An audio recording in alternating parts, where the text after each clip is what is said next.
Your bedroom isn't just where you sleep. It's where your habits are built, your discipline is tested, and honestly, it's a reflection of who you are. So if your room is messy, low effort, or feels off, that's not just your space, that's your mindset. So in this video, I'm gonna show you 8 cheap upgrades for your room as a man. Not just to look better, but to perform better, think better, and feel better. Because one day you'll be inviting a lady over, and trust me, how your room looks will impact how she thinks about you. Number 1, maximize your space first. Before you think about designing anything in your room, you need to think about layout. Making sure you have the most functional, optimal layout for your bedroom. Because if your room is laid out poorly, then you design it later, you'll regret it, and no amount of decoration will save it. So you need to decide, where will I put my bed? Where will I put my desk? Where will I put my dresser? You want to maximize your space, but as I said, make it functional and optimal. A very effective way to do this is open your camera and go on point 5, take a picture of your entire room, send it to ChatGPT and tell it to give you an example of a layout you can do for your bedroom to maximize space and functionality. It will give you different renderings on things you can do, probably things you never even thought of. So you can optimize your space first, then we can start upgrading it. Number 2, lighting controls your state. Lighting doesn't just change how your room looks, it changes how you feel and how you perform. If you have nice decorative lighting that's warm, it makes you feel more relaxed, more calm, rather than if you have a big white spotlight over top of your head that looks like a hospital. And that's what most people do. They rely on the big light above them, which makes it look harsh and low effort. Like look, take a look at my bedroom right now. You would say, oh Pierre, the lighting is nice, it looks calm, it's a vibe. Now if I turn on the big light, automatically it makes everything look kind of dull. I don't think the camera does it justice, but just looking at it, it doesn't look good. So instead, I always keep the roof light off, and I get these cheap lights on Amazon, like the color one here. I have LED strips up top. I have this lamp right here. I have another Spider-Man light behind. So here's the rule. You want 2 to 4 light sources, and at least one of them being an adjustable color light.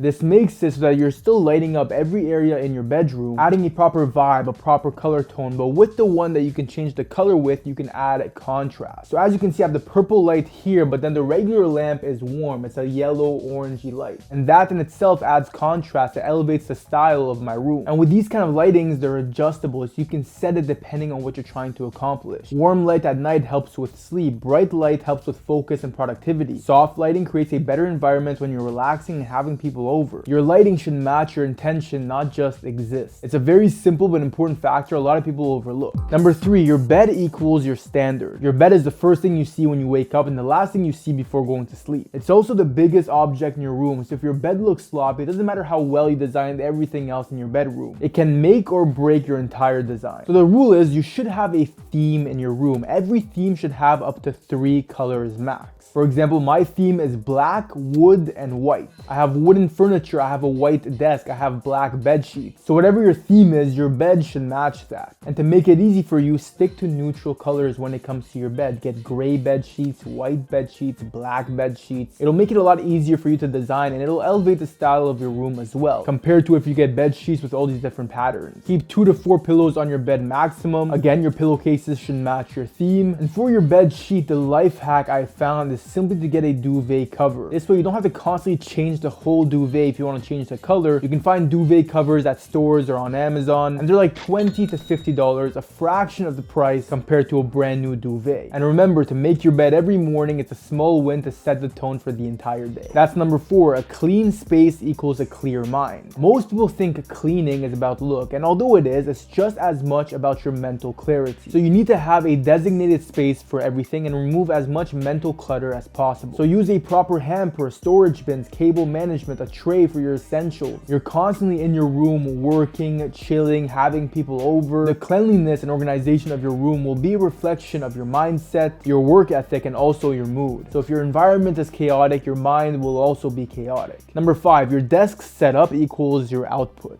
Your bed is where you recover, but your desk is where you produce. And if your setup is uncomfortable or distracting, your work is going to reflect that. So keep your desk clean and minimal, have your screen at eye level, and use proper lighting to focus. Organize what's on your desk. You don't want random wrappers or garbage all over it. You should have your mouse pad, your keyboard, your mouse. If you don't need it, it shouldn't be on your desk. The most important part of your desk isn't even your setup, it's what you do on it. Because a lot of people think they're unproductive, but in reality, they simply don't know how to study properly. You reread the same pages 4 times, highlight everything, spend hours studying and remember nothing. That's not a discipline problem, that's a system problem. That's why you gotta use Thea. It's basically an AI study platform that forces you to actually learn, not just memorize or waste time. You can upload anything, your notes, slides, PDFs, even YouTube videos, and it instantly turns it into Flash flashcards, practice tests, and study guides. But the part that actually makes it different is their smart study system. It uses active recall and spaced repetition, so instead of passively reading, you're constantly being tested, corrected, and improved. And it adapts to you, so if you're constantly getting something specific wrong, it'll focus on that. So you're not just studying longer, you're studying smarter. So you'll actually get better grades by studying less. And the best part, it's free to use. So you can start studying more efficiently with Thea if you click the link in my description and the pinned comment at the top. Number 6, remove distractions. Most people, when they design their rooms, they customize everything, but they keep the same distractions. Yes, your room looks better, but your performance will be exactly the same, if not worse. You have your phone beside your bed, you're constantly getting notifications, you have snacks laid out which makes you binge eat. You need to keep everything organized but still accessible. And if you're someone like me who actually works in their bedroom as well, you need to keep it separated. So I have my bed on this side and my work on this side, my desk, my computer, my charging stations, my cameras. They don't mix and match. One side is for recovering, one side is for producing. If your room is built for distractions, you'll never build discipline. So optimize your room in a way that feels easy to get work done. Number 7, add depth, texture, and wall presence. Most rooms feel empty because they lack depth. So you want to add canvases and posters, achievements like medals and certifications, things you like or represent you. You put them around your room. Then add texture, a rug, mixed materials, a throw blanket over your bed. That's why if you look at the background, you'll see that I have plants. You'll see over here that I have my YouTube plaque. I have wall art on the walls. I have a mirror to make it look more spacious. You need to just bring your room to life. It's your bedroom. Make it represent you, but also bring it to life. The goal is to make your room feel expensive without actually being expensive. And the best way to do that is everything I just said. Styling your room properly with the best color combos. Adding different textures such as plants, wall art, adding things that create depth. Keeping your room organized and functional. Having the right lighting. But one thing I didn't mention that most guys neglect, it doesn't matter how clean, organized, functional, modern your room looks. If you neglect this one thing, everything else will be ruined. That's number 8. Your room should smell like you have your life together. The scent of your room. When people walk into your room, yes, they see with their eyes, but they smell with their nose. That is a big factor. It's the same thing with you. You can look like a 10 out of 10. Best haircut, best facial structures, physique. But if you smell like shit, everything else goes out the window. So here's what you should do in your room for it to smell immaculate. Have candles and light them every once in a while. Include diffusers. Whenever you have guests coming over, spray some cologne on your bed sheets. And clean your room, vacuum the carpets, wipe down any surfaces. Wash your bed sheets every week or 2 weeks. Open the window, air out your bedroom. When your room smells good, it elevates how you feel, but also the look of it. When people come over, they'll be impressed by your room because it smells so good. It's an important space that you spend a lot of time in, and a lot of people you know will come and visit. So make sure your room sets you up for success.